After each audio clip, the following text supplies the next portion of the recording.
I could tell by the way he walked in my house that he wasn't new to being watched. That smooth, calculated way some men have, like they already know where the exits are. Like their eyes have read every room a few seconds faster than their mouths know what to say. I peeped it the minute he stepped across my linoleum. And you can call it discernment, woman's instinct, or just too many birthdays. But I know when a person learned their manners late in life. He had on a clean suit, charcoal gray, nothing too fancy, pressed sharp, not flashy, and his shoes shined like a mirror. He even smelled like cologne you buy at the counter, not the corner. But sometimes the Polish just makes it easier to see the cracks underneath. Now let me slow down, so you understand all the players at this table. I'm Ora, yes, that Ora Mae, and I've lived in this house longer than that front porch swing been squeaking. The wood knows my walk. The kettle on that stove listens when I talk to God in the morning. And before you ask, yes, I raised my granddaughter myself. Her mama, my daughter Joylene, passed when Anaya was just a baby. Lord rest her soul, Joylene left behind a light in that child so bright I had to shield my own eyes some days. Anaya is 23 now. College, check. Career, check. Smart, gracious, got her daddy's laugh and my stare when she gets serious. And quiet as it's kept, I didn't expect anybody to be good enough for her. But out of nowhere came Rashad with a smile, a plan, and a question in his pocket. And me? I had a memory in mine. You see, before I was the Ora Mae with sweet tea and life lessons, I was the other Ora Mae, teaching Bible study and praying for men whose names don't make it off the prison roster. Because I believe in redemption. I still do. But believing in it ain't the same as handing it your house keys. The first time I saw Rashad, he wasn't at no dinner table in my house.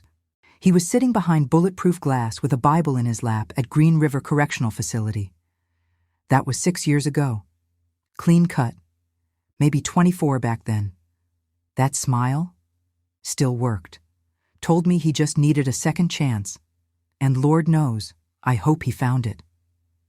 But when he knocked on my door and said he came to ask for Anaya's hand, I didn't say a word about where I knew him from. Not right then. I just told him to sit. Told her to go get the cornbread out the oven. Because sometimes silence is the last place you can gather a little peace before a storm sits down in your living room.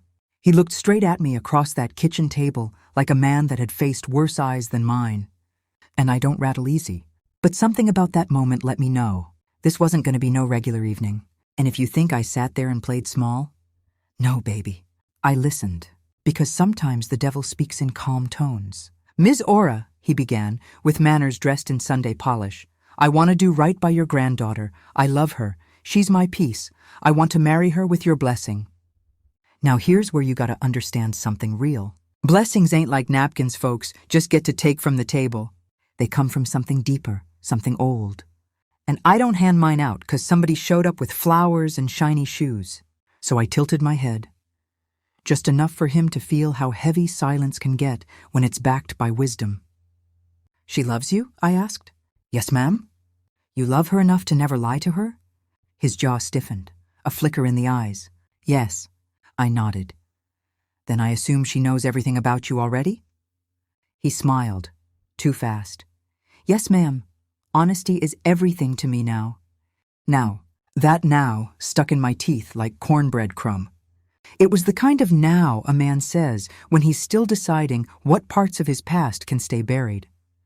But I didn't bite the bait. I just said, that's good to hear. And I watched him as he held Anaya's hand.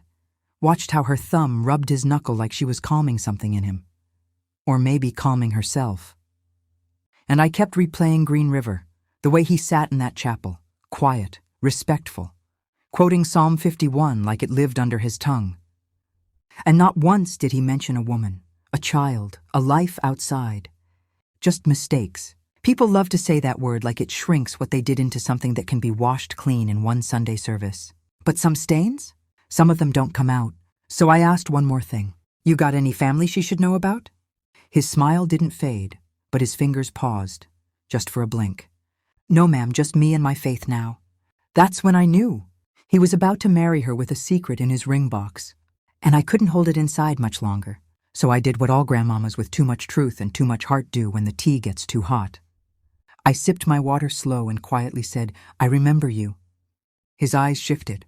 I continued. "Green River, chapel, Thursday nights. You sat 2 rows from the back." Pause. "Told me your mama raised you, but your rage raised itself." Anya went still beside him. He blinked. No more smile. No more polish. Just breath. Just reckoning. And then the tension snapped like a belt. You never said anything," he stammered. "Didn't need to," I said. "I was waiting to see what you'd do with who you used to be." Everything in that room turned into tension you could slice. The kind of silence that don't just land, it settles, like dust after a truth falls heavy. Anya slowly pulled her hand back. Not fast, just enough for her fingertips to stop touching his.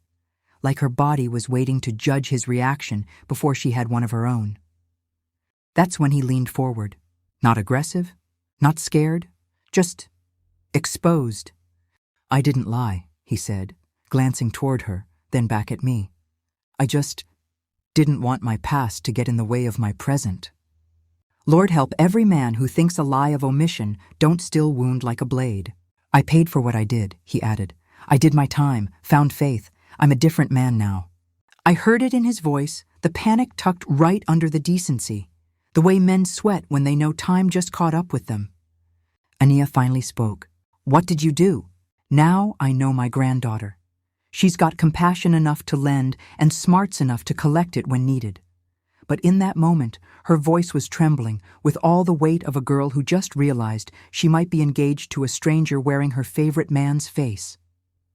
Rashad went quiet, then his hands clasped tighter.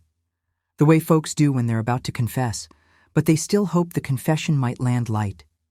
"I got caught running money," he said, voice low. "For a group I shouldn't have been mixed up with. I didn't hurt nobody. I got pushed into it, pressured. I was stupid. I was broke. And I took the way out that made sense at the time." He looked her dead in the eye.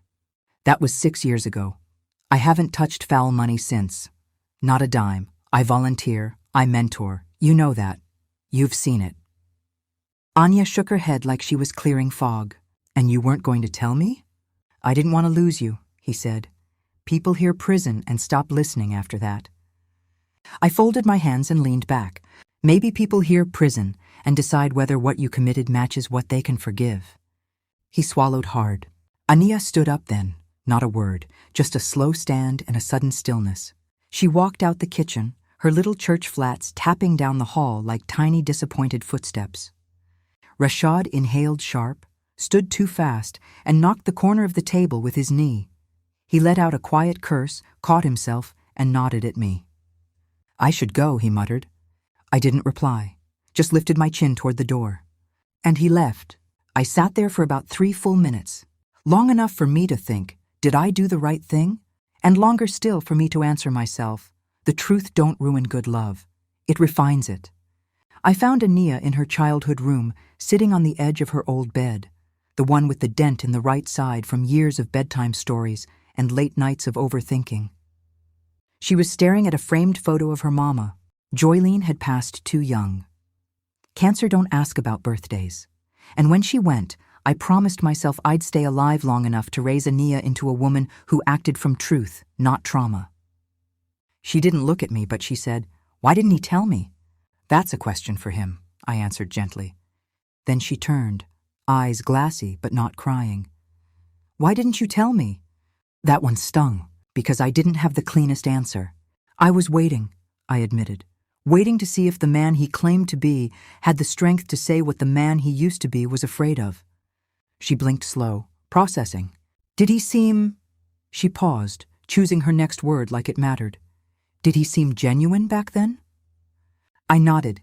Yes, at least his guilt was honest. She laughed without humor. The kind of laugh women give when they realize they're in a story they didn't ask to be part of. So I did all I knew how to do. I reached over and held her hand. And we sat, 2 women in a room where honesty suddenly felt expensive. That night she didn't sleep much. I know because I didn't either. I heard her pacing at midnight, heard her phone buzz just after 1 a.m., heard it again later, and that time she answered. Her voice was low but still clear. I need to think, she said. No, don't come back tonight. I need space. Click. Quiet. The days that followed were like walking through fog with open eyes. She didn't cut Rashad off, but she pulled back. They went on what people now call a pause. I call it a proving ground. You want forgiveness? Then earn remembrance without lying. She went to work, came home, ate her dinner slow, didn't bring him up often, but when she did, it was soft, like talking through tissue. I didn't push. Nobody should rush a woman through her reckoning. And Rashad? He knew better than to try a grand gesture. No flowers, no doorbell speeches. Instead, he left notes, folded papers inside her car windshield. One said, "I'll be here when you're ready." Another, "I understand the silence. I'm still walking through my own." There was one final one she didn't tell me about until later. It said, "I want you to meet someone." That part made me nervous. But I didn't say anything until she asked, "Should I go? Should I meet him? Whoever he's talking about." I thought for a long moment, then said, "If you still askin', it means part of you wants to hear the story." So she went, and what she found could have broken her more, but instead, it healed a piece of her she didn't know needed mending. Because the person Rashad introduced her to was the man he hurt, not with his hands, not physically, but financially. A small business owner who lost stability because of the operation Rashad used to be involved in. He stood there calm, middle-aged, and said, "Your fiancé helped me reopen my place, quietly, no press, paid me back plus more, with honest money, right after he got out." Anya stood frozen, and all Rashad said was, "I couldn't come to you talking growth unless I could prove restitution." And that did something to her, because being redeemed publicly means nothing if you didn't apologize privately. She told me all of it when she got home that evening. She had her purse on her shoulder, keys still in her hand, but her whole body seemed lighter, not joyful, but released, like she had been carrying around a weight she thought was hers forever, only to realize someone else packed it. I was in the kitchen finishing off a pot of okra and tomatoes, pretending not to listen till she sat down at the table. And I turned the stove off. "I met him today," she said. I nodded, turning fully toward her. I didn't ask who, because I already knew. "The man Rashad hurt," I said gently. "Yes, his name's Quentin." I let her talk, said nothing. Sometimes you don't need commentary, you just need room. "He was calm," she said. "Didn't try to sugarcoat nothing. Told me exactly what happened to him. He was angry for a long time, lost his shop, lost respect from some of the community. Said Rashad was part of why and one of the few who ever came back to make it right. Said he didn't want payback, he wanted ownership of the story again, and Rashad respected that." I watched her carefully. Her face was calm, but her eyes were wide, blinking more than usual. That was her tell. She was holding something. Then she added it. "Quentin said forgiveness ain't consent. That choosing to move forward doesn't mean you forget what happened, just that you decide not to let the worst part define the rest." Ooh, that hit me in the chest. I leaned back in my chair and said, "That man's words carry." She winced a little. I didn't expect Rashad to do all that behind the scenes. "Real redemption don't need a press release," I said. She nodded and fell quiet again. Then, so small and shaky I almost missed it, she asked, "Can a man really change?" Now that's the real question. And it don't come with no easy answer on the back of a church fan. Change is a slow country road, baby, I told her. Some folks take it on foot, some take it in a fast car and end up back where they started. Some walk it slow and steady and bleed through their shoes to get somewhere new. But you know if they changed not just by where they are, but by how they treat the road behind them. She was quiet. You could tell her soul was chewing on that one. A week passed, then 2, then 3. No big displays, no forced forgiveness. Just space. During that time, I watched Rashad from a distance. I still volunteered once a week at the new halfway house where I'd been visiting since before Ania was old enough to spell correctional. And Rashad? He was still there, hauling boxes, helping schedule literacy sessions, bringing food from his second job quietly, with no camera, no thanks needed. I watched how the younger guys looked at him, not scared, but curious, like they wanted to know the secret to surviving what they couldn't name yet. He had a fire under him, but it didn't burn, it warmed. And that's when I started to believe. He wasn't just rehearsing good behavior to win her love. He was becoming a man he could finally respect in the mirror. Now don't mistake me, I still sat crooked with the thing twisting at my core. Because every child you raise, especially if you've raised them from grief, makes you protective and paranoid all at once. You want them to fly, but only if the wind won't lie to them. But it wasn't my decision to make. So when Ania walked into the living room that Sunday and said, "Grandma," he asked again. I didn't cut her off. She continued. This time, he didn't bring flowers, he didn't wear a suit, he didn't even ask face to face.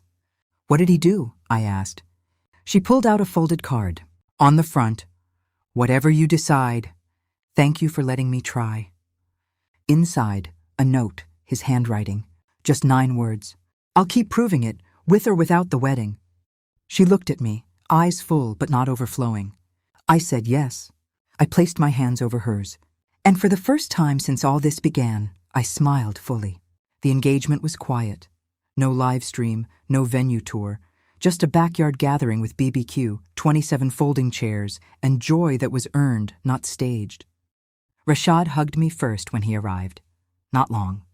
Just a heartbeat between two people who finally saw all of each other and didn't flinch. He whispered, "Thank you for calling me by who I used to be so I could choose who I was going to become." And I whispered back, "You just better honor her love with all this man you claim to be." He nodded, and we let go. A few weeks later, we were out dress shopping. Now don't get excited, Ania's like me.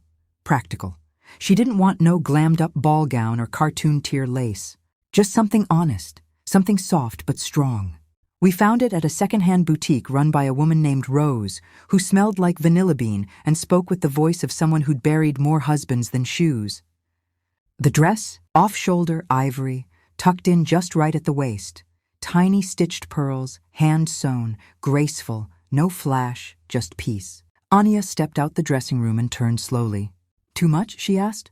"No, baby," I said. "It's just enough. Like your love quiet where it counts." The day of the ceremony was quiet.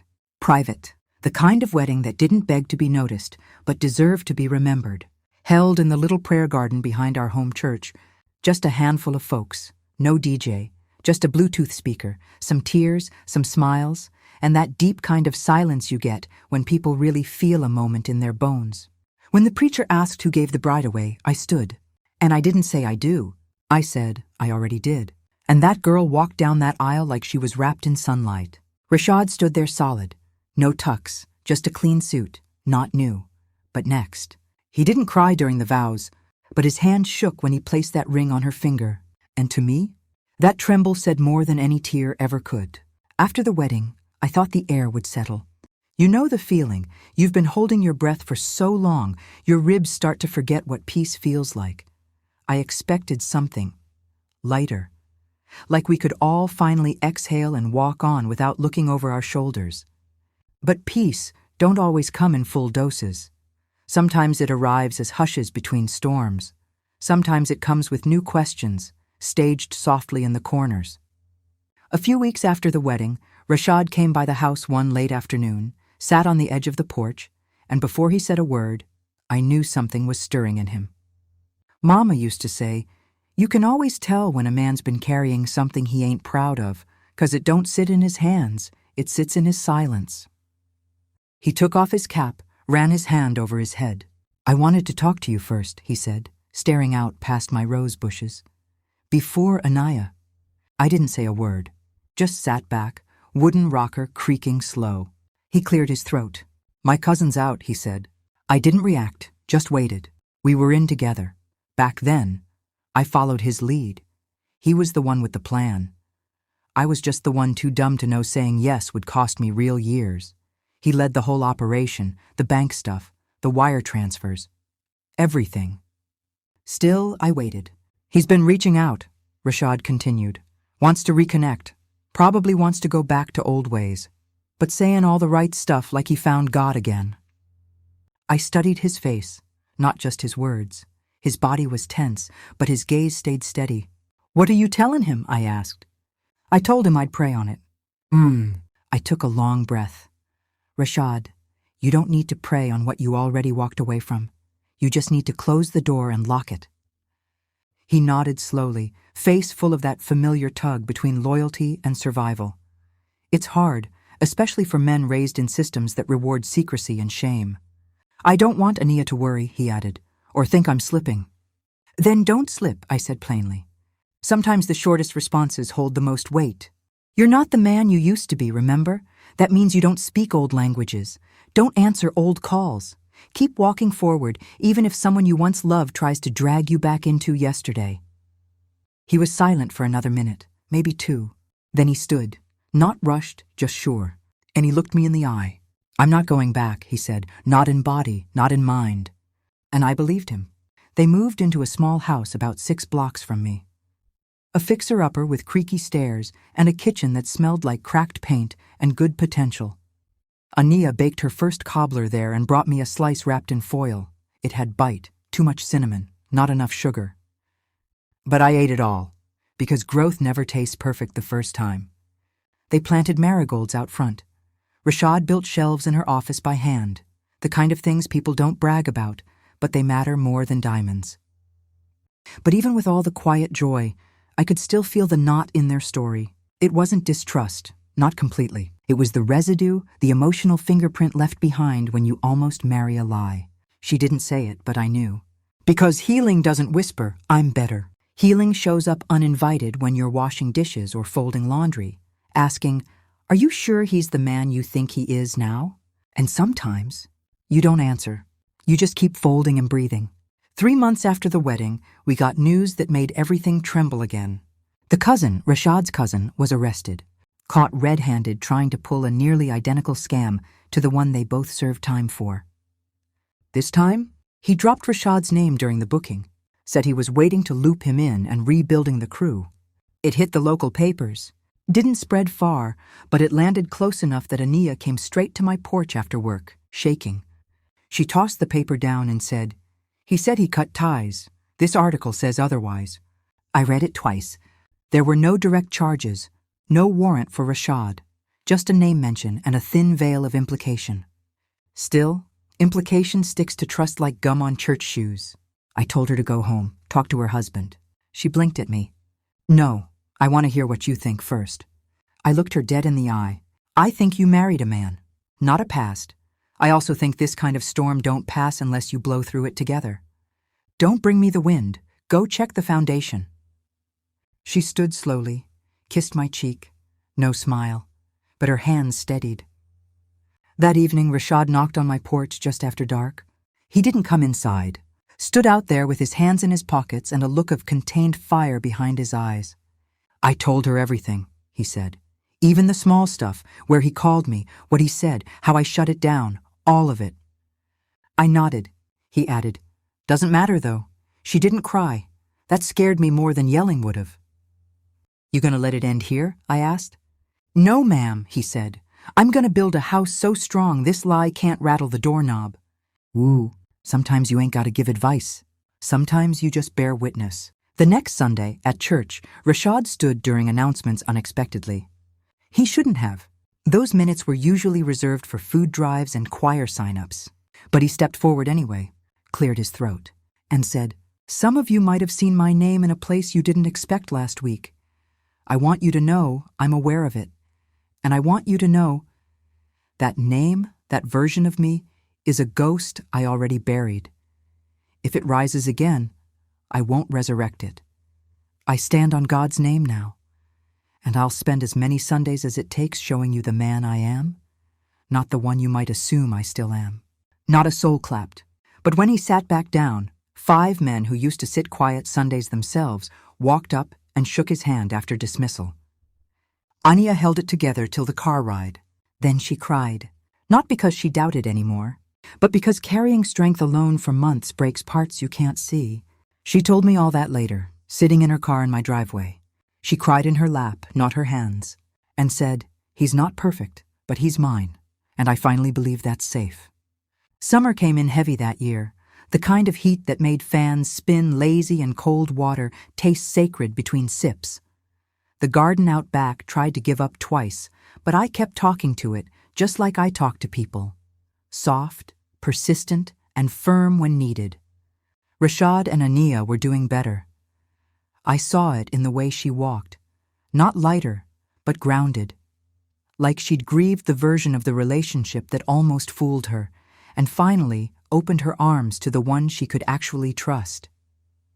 They still had quiet days, the kind where too much radio static gets on your nerves.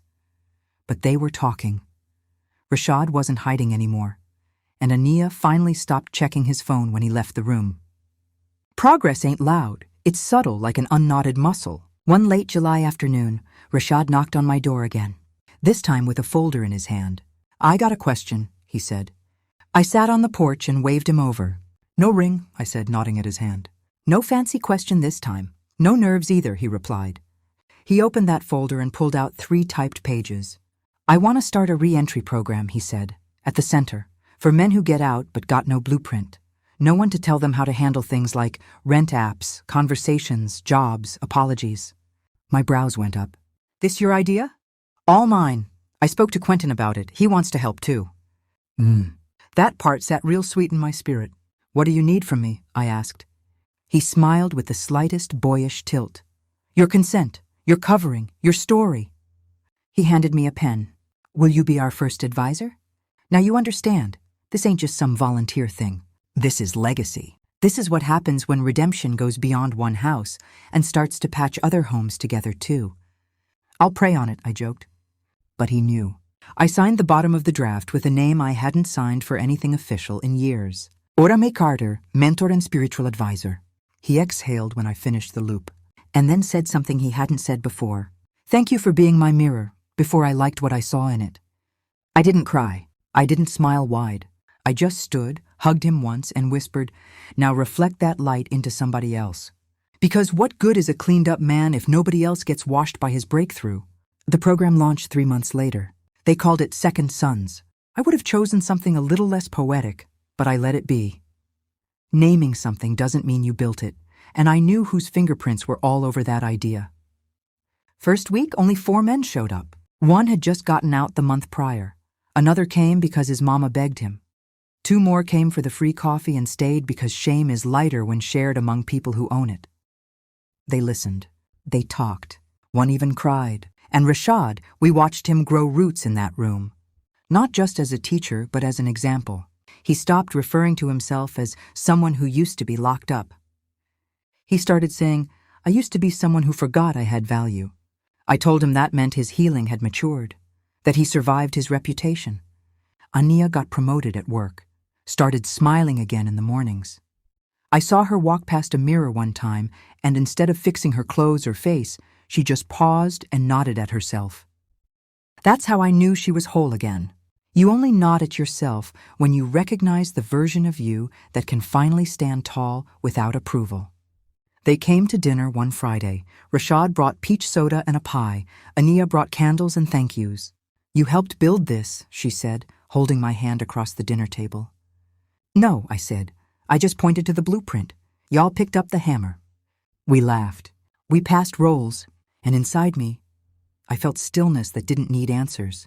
But that stillness was tested one more time. Fall came with shift, not trouble, not exactly. But Rashad's cousin, the same one who tried to bring him back into the mess, got out again. This time, he was different. But Rashad didn't trust that difference. He reached out, Rashad told me. What did he say? That he wants to come to a session, sit in on a Second Sons meeting. I stared at him over the rim of my teacup. "And how do you feel about that?" "I don't know." I let the words float. Then said, "Invite him, but make him come through the front door. No secrets, no whispers, no 'I'll explain later' energy." He nodded, and a week later the cousin came, not with swagger, not with grimy plans. He came in jeans too long and behavior too tight. He sat, he listened. Halfway through the meeting, he said something I can't forget. "I used to feel like the world owed me peace for surviving prison. But now, I realize I've been using pain like a bullhorn, and nobody can hear truth over a scream." That man, he sat next to Rashad, and at the end of the night, he said, "You're proof that we don't have to stay punished forever." Rashad just nodded, didn't gloat, didn't flex, just said, "We never had to. We just didn't know how to walk out the gate inside yet." By Christmas, Second Sons had 19 members. One even got hired at Rashad's job. Another started taking night classes. A third brought his mama to see Ora Mae in real life. I wore my good earrings for that meeting. Poured sweet tea, strong and sharp like my comebacks used to be. That woman cried on my porch. I didn't know who would reach him, she said. I told her, his own steps will. We just light the path. People think the end of a story comes when the wedding ring slides on. When the truth comes out, when the enemy crawls away and the crowd claps. But the real endings? They're quiet. They happen in empty rooms long after the fight. When a man stands alone and chooses decency anyhow. When a woman leans into love, scarred but open. When a porch light flickers on and stays lit, in case someone else finds their way home late. That's what this is. This wasn't about catching Rashad. It was about bearing witness to his transformation, and giving that witness enough space to turn into a legacy. There's a kind of hush that only happens after the hardest parts of the story have settled. It's not silence, not really. It's what I call earned peace.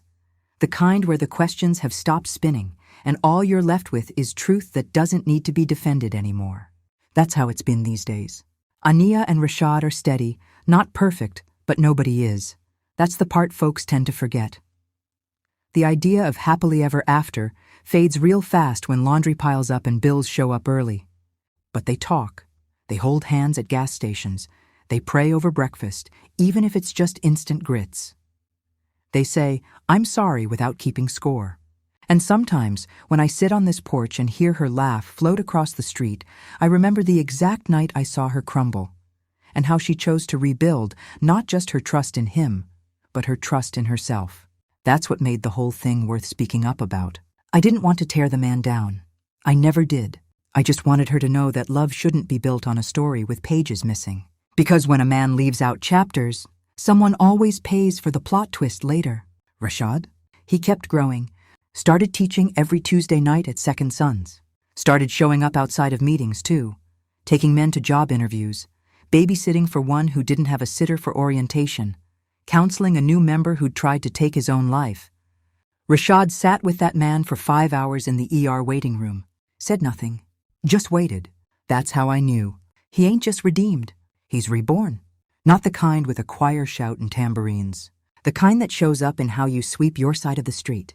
One night he came by. Didn't even knock. Just stood at the gate and called out, "You up, Ms. Ora?" I sat on the rocker, still. "I'm always up," I said. He came close, hands in his pocket, gaze low. "I just wanted to thank you again." "I already heard your thank you. This one's different." I looked him in the eye. He said, "I want your permission to name our first boy after your son." Woo. I didn't even speak for a full 10 seconds. He didn't rush me. When I finally nodded, he smiled, the kind of smile that don't beg to be seen. Just the kind that says, "I finally know who I am now."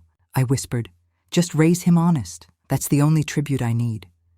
He said, "I will," and walked off into the night without saying goodbye. I like that. Left like peace would. If you're still here listening to this story, then somewhere in your life you've held your breath around someone who looked good but carried something you couldn't name until it found you.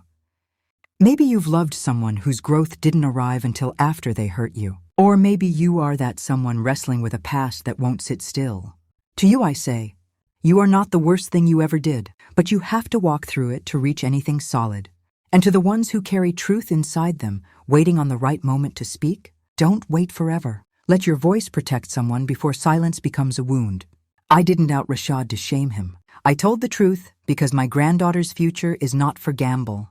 They laughed at first, said I was too suspicious, too watchful, holding on to old records, letting the prison ministry taint how I saw young men.